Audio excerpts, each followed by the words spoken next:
From Wish TV and the All Indiana Podcast Network, this is the News 8 Daily 8 Podcast with Wish TV's Kylie Conway. A Wish TV News 8 update. From Wish TV, I'm Drew Blair in for Kylie Conway with your News 8 Daily 8 on this Wednesday, April 6th.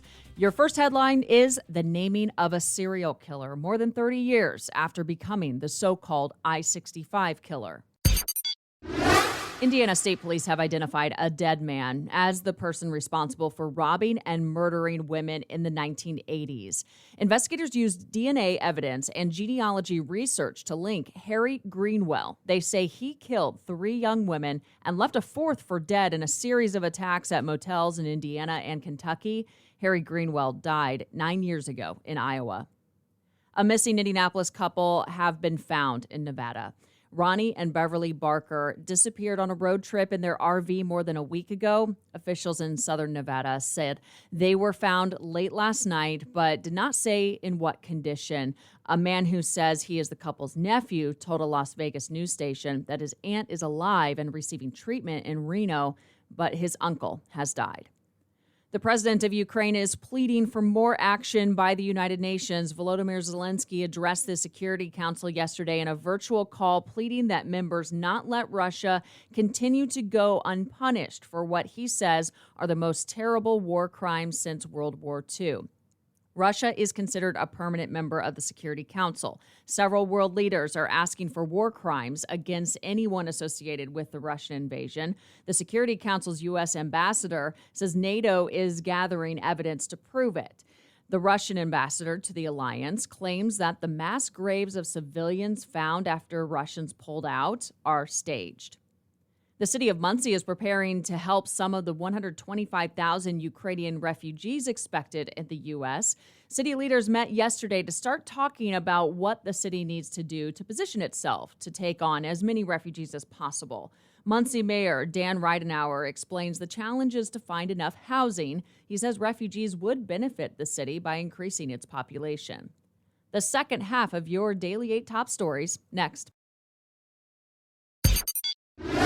An Indiana mother is filing a wrongful death lawsuit over the death of her 10-year-old son. Haley Kelly claims that she told the Department of Child Services that her child's father threatened to kill the boy.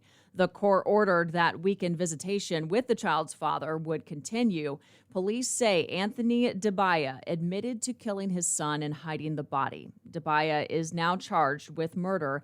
Kelly is suing the father and DCS.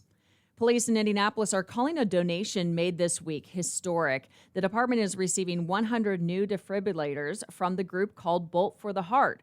The organization focuses on putting AEDs in patrol cars. IMPD is distributing the devices in its North District.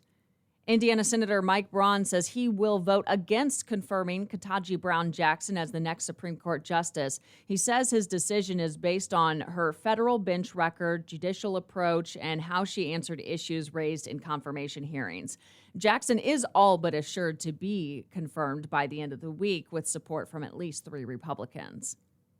The lineup for this year's Symphony on the Prairie concerts is out. Conner Prairie announced the season features 10 performances, including tour stops by Melissa Etheridge and Three Dog Night. The Indianapolis Symphony Orchestra will also perform several tribute nights with music of stars like ABBA, Billy Joel, Elton John, Bruce Springsteen, and Queen. The first show is June 24th. Tickets go on sale Tuesday next week.